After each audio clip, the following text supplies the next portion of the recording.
Hello, everyone. Welcome to Coaching with AT. Well, my name is Arun Thukral, and I have been into sales leadership role for the past 2 decades. And for the past 5 years, I have been purely into talent assessment, talent acquisition, and conducting a lot of interviews for people because we are into the business of recruitments. Now, today I'm going to talk something very useful and something very special about how to conduct interviews because that is one of the most important steps when it comes to hiring the right talent for your organization. So if you're a manager or you have just entered and you have just become a people manager, this video is going to give you a lot of insights. I have divided the entire task into three different parts where I will be sharing about the pre-interview process, during the interview, and after the interview. So in this series, I'll be covering mostly about the pre-interview process. So let's get into this and understand that how to conduct an interview.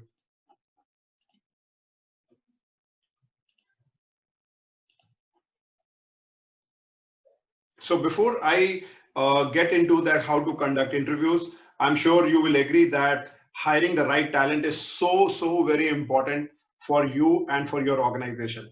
Because by mistake or unknowingly, if you hire somebody who is not fit for the role or who is not fit with respect to his or her attitude, you are gonna pay a lot. Because a wrong person sitting in the office can create hell out of you in terms of your productivity and the work that you want the person should deliver. So it's so very important that you need to be right from the first step while you are hiring the right talent for your organization. So let's get into the topic, how to conduct interviews. Now, before we really get into the interview process, we need to understand the one very important component that is called as competency. I'm sure if you have conducted interviews, this word would have come many times, that what kind of competencies that you need to look at in the candidate when you are hiring. What is competency as such means? Let's first define that. Let's first understand that, and then we will go into the other procedural thing that we need to look at in the interview process. So competency is nothing but it's the skills, abilities, and behaviors of people that you get to know when you interact with them, how they behave in a particular situation, what kind of abilities that they bring. It also means that do they have the ability to transfer skills and knowledge to new situations. So suppose if I'm good at a particular job and now I've been hired for another role, can I transfer those skills from those areas into this particular area? So this is another thing, we call it as competency, which is the ability. It also means the abilities and behaviors to differentiate between high performers and low performers. So if you want to really understand that who is a high performer, who is a low performer in your organization, or while you are interviewing somebody, you need to judge them based on the competency parameters that you set for them. The next part is the fundamental ability and capability to do a job well. So in very simple terms, competency is nothing but it is the ability and willingness to perform perform a task, and how much peak that I can reach is what we have to find out in our interview process. So that's the reason that we need to first understand what competency is all about. Now, the second part is that why we must have defined competencies. Now, just think about it, that if you are working in an organization and you have no idea that what are the competencies or the skills that are required in an individual to deliver a particular job, you may hire anyone for that matter. And that's the mistake a lot of people do. So before you are going for an interview, you need to have a very big clarity about that. What are the competencies that I am going to evaluate while I am hiring a person? So it may be, let's say, with respect to a leadership role, or it is a frontline sales role, or it is an executive role, or it is a admin role, whatever it may be. It requires, every role requires some set of competencies, and that has to be defined, because basis that you will be able to judge the person while you are interviewing the person. So I'm just sharing a couple of examples of behavioral competencies like this, like decisiveness, leadership, emotional resilience, flexibility. These are some of the very important competencies that I'm giving as an example that you need to think about while you are conducting an interview.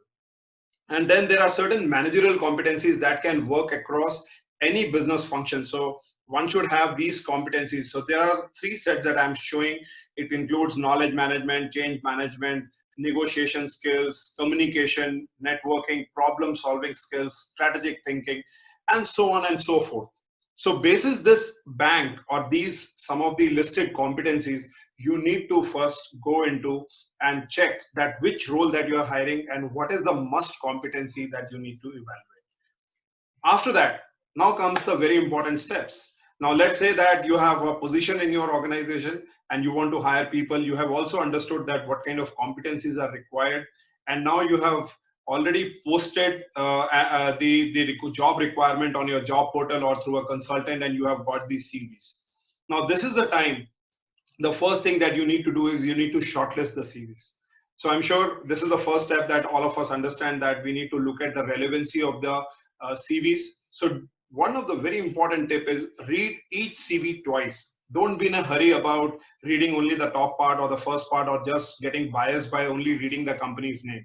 So shortlist the CVs first. Let's say you have got 10 CVs. Find out the best 3 or 4 CVs which are really matching with respect to the work they have done, the achievements that they have got, and the kind of trainings that they have been into, which makes them capable for your organization. So if these things are not mentioned in the CVs, probably you may not be able to make out that that the person is suitable for that job or not. Once you have shortlisted the CV, the second step is now you have to give time slots as per the convenience and be committed to it. I have seen that a lot many times that people give a time slot and they themselves are not available. So even if, let's say, the candidate is not available on a stipulated time, then it also gives an indication that he's not prepared. But so is the case applies to you, that if you are not giving and coming on your committed time, that also shows your seriousness towards the entire process, and that also reflects your culture to the organization. The next important part is initiate the talk and brief the candidate about role and company. Now, what does it mean? Many a times we have seen that when you meet the candidate at the stipulated time, when you invite them, whether in a restaurant, whether in a hotel, whether in the office, or whether it is a cabin, we straight away after exchanging, we get into the interview process. That tell me about yourself, why you have come here, and all that stuff. No, don't do that. Because imagine if suppose somebody has come, that first step that you need to do is you have to make that person comfortable, because everybody who is coming towards you, he or she may be nervous, or maybe that they are not very fully acclimatized to your environment.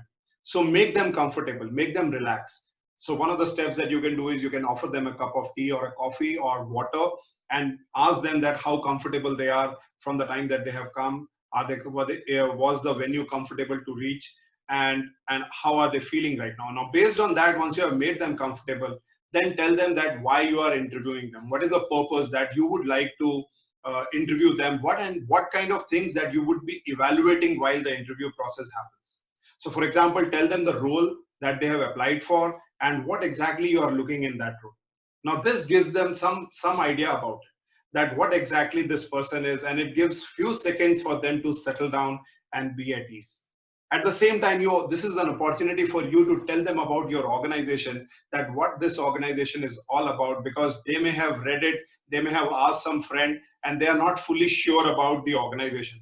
Now this is the time that you need to establish the credibility of your organization, that this is what you are coming forward to the candidate, that they are coming forward to this organization and this could be their dream organization. So this makes the person comfortable.